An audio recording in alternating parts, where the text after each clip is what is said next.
Chaque jour, en moyenne, 16 personnes apprennent que leur rein ne fonctionne plus. Or, le nombre de Canadiens qui reçoivent des traitements pour l'insuffisance rénale terminale a triplé au cours des 20 dernières années. Les Canadiens pourraient en faire plus pour aider ceux qui sont malades. Voici le témoignage de Leanne McDougall, qui a bénéficié d'une transplantation et dont le beau-fils est devenu donneur d'organes.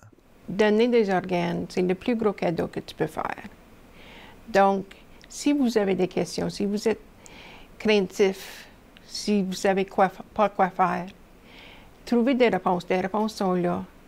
Une fois que votre choix est fait, si vous voulez donner vos organes, partagez votre choix avec vos amis, avec votre entourage, votre ami, ton épouse.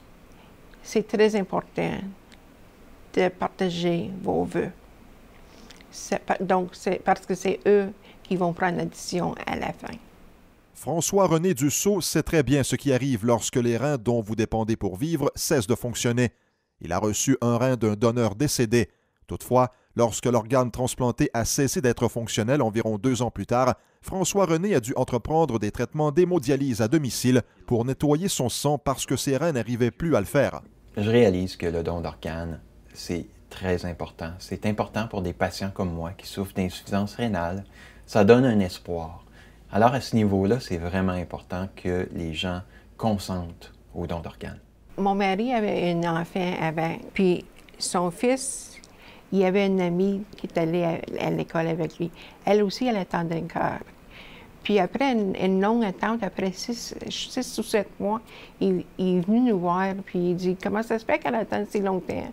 Pourquoi elle est obligée d'attendre? » Puis j'ai expliqué qu'il n'y avait pas assez de donneurs pour tout le monde, puis qu'il fallait qu'elle attende son tour.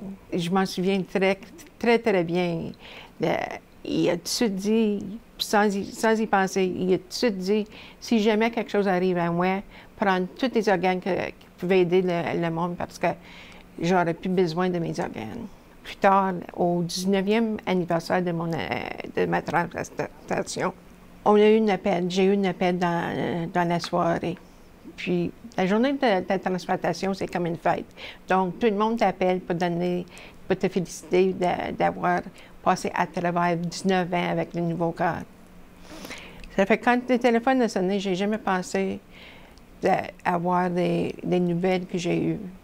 On nous disait que Steve, il avait eu un gros mal de tête. Puis après l'ouvrage, il a perdu connaissance. Dans sa tête, ça saignait. Puis les médecins disaient qu'il n'y avait aucun espoir, que son cerveau était mort. Puis ils voulaient savoir si on était prêt à donner des organes. C'était tellement difficile d'attendre ces mots. Mais j'ai tout de suite pensé à ce qu'il m'avait dit des années auparavant. Puis qu'il voulait donner ses organes pour sauver d'autres personnes. Pour savoir comment indiquer que vous voulez faire don de vos organes à votre décès ou devenir un donneur vivant, consultez le site de la Fondation canadienne du rein à rein.ca. Un reportage de Denis Lépine.